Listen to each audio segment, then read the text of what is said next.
What is up, guys? Pie Muffin here, and we are back with another Tales of the Rays video.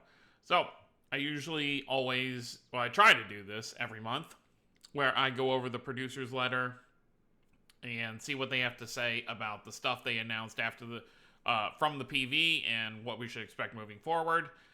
They release this a lot earlier than I was expecting. It's usually kind of like late morning here in the West. So usually at like 9 or 10 in the morning, the producer's letter comes out. But for whatever reason, it's out at like 5 in the morning. So, I mean, not them complaining. So we're going to go over everything. So let's just take a look at what the producer's letter has to say. There is some interesting stuff in here to go over, so pretty exciting. But let's go ahead and take a look at everything. Tales of Arise Beyond the Dawn has been announced. Looking forward to it. It was around the same time that Zephyr joined Rays. Obviously, Zephyr. We'd be happy if everyone playing the Rays could be interested. Just over a month until delivery. Yeah, so we know Beyond the Dawn DLC for Tales of Arise is going to be dropping on the 9th of November, so literally a month from tomorrow. I am still expecting Alphen's Ending Mirrorjard event to kind of coincide with that. So probably around, it actually would line up perfectly with how this month is set up. Just to quickly go over it real quick.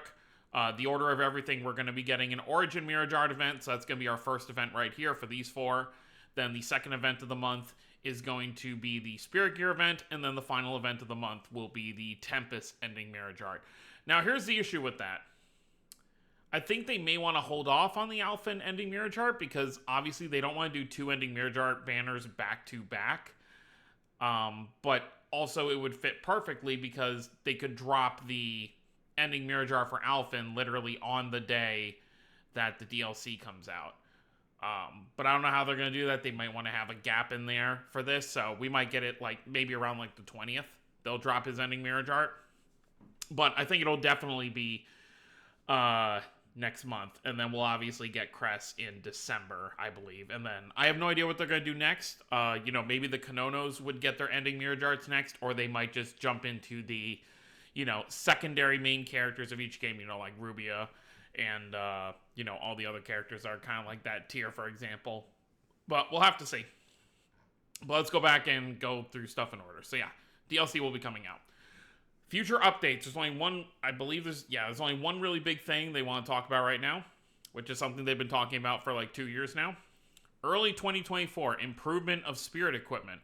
Revised implementation of Magic Mirror spiritual equipment function. So this is really cool. We'll obviously read through it first and then we'll talk about it.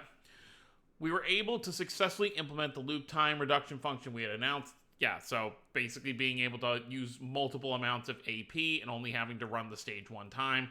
You can use it up to 5 times, which is plenty. Up until now, we have been broadly reporting the next modification will be a modification of the Spirit Armor, Spirit Gears. I would like to start working on the Spirit Gears. Spirit equipment itself has a disparity in FG gauge depending on whether it is implemented or not. They're just talking about how Spirit Gears have it. Oh my god, I can't talk. Spirit Gears have their own Mirrorjard gauge essentially.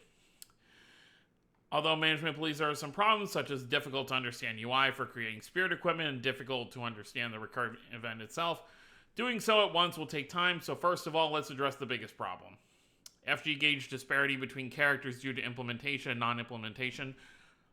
In order to resolve this issue, we would like to implement a function to transform existing magic mirrors into spiritual equipment. So what this is basically talking about, this whole paragraph right here, is they're basically saying characters who have spirit gears are inherently better than characters who don't because they essentially have an extra Mirrorjard gauge.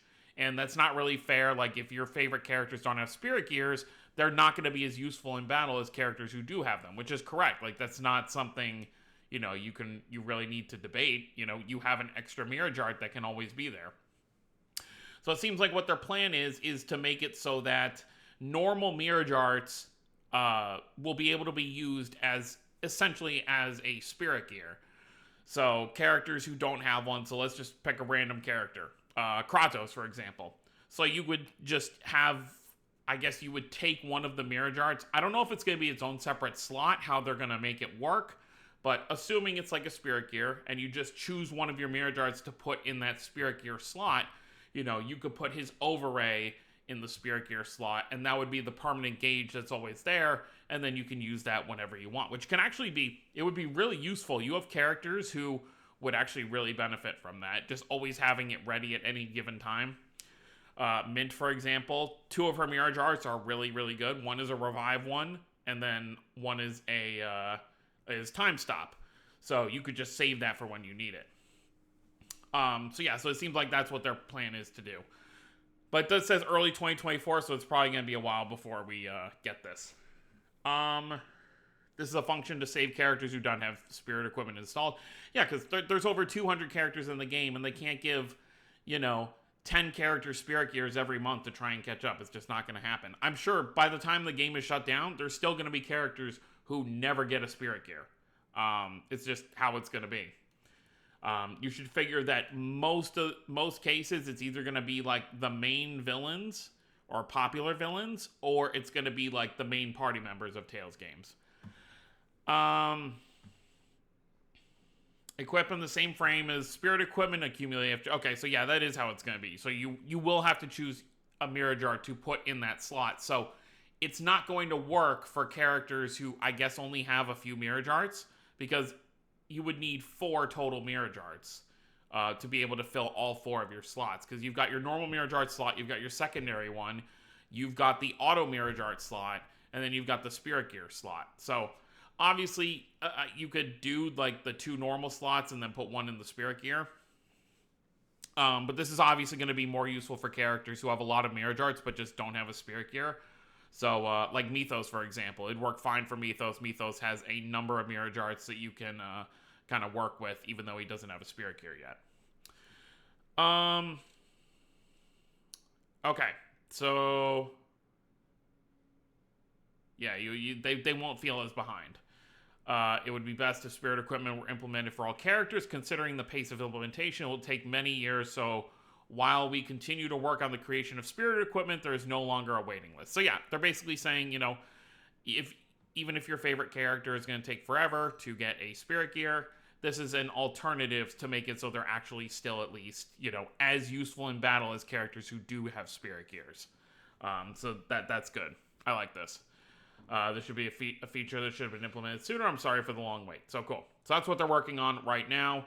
I'm guessing with early 2024, probably going to be during the 7th anniversary. So that's what I'm expecting right there. September distribution. Wait, September? Shouldn't it be October? Yeah, I think they meant to put October, but for whatever reason it says September. So first event, like we talked about, is going to just be a normal event for the Origin Mirage Arts that are being added for these 4 characters here, for Luke, Emil, Annie, and Shirley. And then probably around the 20th, we're going to get an event for the Spirit Gears. So we got Rondeline, Laphicet, and Tyr. I guess this is probably going to come during that, which makes sense, because obviously you got Mew for Tyr, and then Bienfu here for Laphicet. So that's probably going to be something you can get from the event shop or something. And then the final event of the month, that'll probably be starting on Halloween. Unfortunately, we're not going to get Halloween seasonals this year, but they're still kind of going through these ending Mirage Arts, so I kind of get it. Is going to be Caius. Caius is going to get his ending Mirage Art. Rubia is going to get an overray, and then they're going to get a crossover Mirage Art together as well. And then it looks like at the end of the month, they're also going to have the 20th anniversary Tales of Symphonia Festival campaign, which maybe they'll say what's going to be happening with that. No, it doesn't look like they address it really at all. But oh well. But let's see what they say about everything. So Luke, Emil, Annie, and Shirley's Origin Magic Mirrors appear early October, 2nd week of Recollection History. Okay, yeah, so they're basically just talking about that. Something like a flag for a changed story starts to appear. You can also look for flags in the story. Okay. So they're just talking about the story for the event. Okay, so yeah, they're talking about them again. Same characters. Story of Recollection has been updated with 6 episodes. Okay, they're talking about Kodama and all that stuff.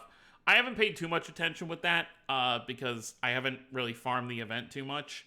But it does seem like people are liking the new cast of characters. I do like them too, and I hope they get, some more shine as well. I would like them to get some seasonals and stuff too. Now that Recollection has kind of been around for, in a few months it'll have been a year. I guess it didn't drop immediately at the anniversary, but hopefully they can get some more Mirage Arts soon.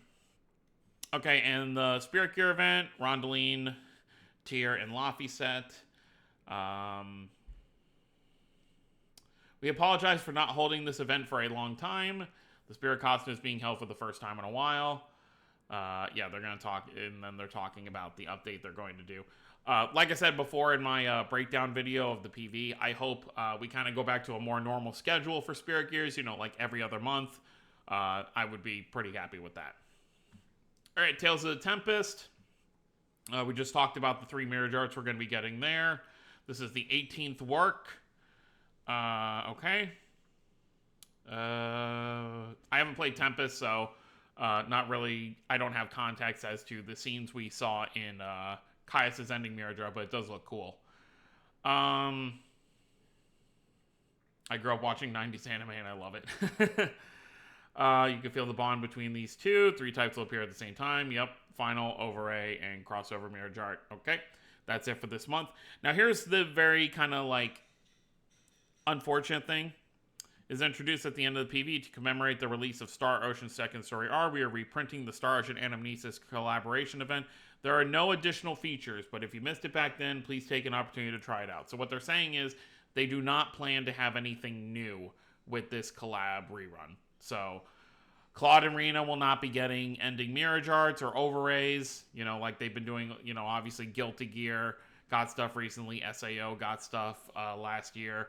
They're not going to be doing anything like that, unfortunate. So, but if there is stuff from this collab that you want to get, you didn't get the first time, definitely go ahead and summon on that. And that's pretty much it. So that's what we're looking at for this month. So actually right before recording this video, but after the PV, I did one final multi for Jude, and I was able to finally pull his ending Mirage Art, so very happy about that. But as for this month, I think it's mostly a skip. I'll probably just use some diamonds now that we have this amazing farming function. I'll use diamonds to farm up these 3 Spirit Gears, at least up to level 3, if not higher. But the rest of this month, I think I would love to have Emil's origin, but I'm not going to summon for it. Next time Emil gets something big, I'm sure I'll be able to pull that whenever it comes back. But yeah, I think for this month, I'm just going to be saving. I'll farm these out to level 3. And then wait to see what we're getting next month. Obviously, November, we're going to get Alphin's ending Mirage Art. I don't think there's any doubt about that. But as for what we'll get for the rest of November, I honestly have no idea. So I want to start saving up again and see what we get. And then, of course, I want to see what kind of campaign they're going to have for this. I'm still saying I would love for them to put the costumes that they're having to kind of advertise the 20th anniversary Symphonia Festival. But we'll see what we get.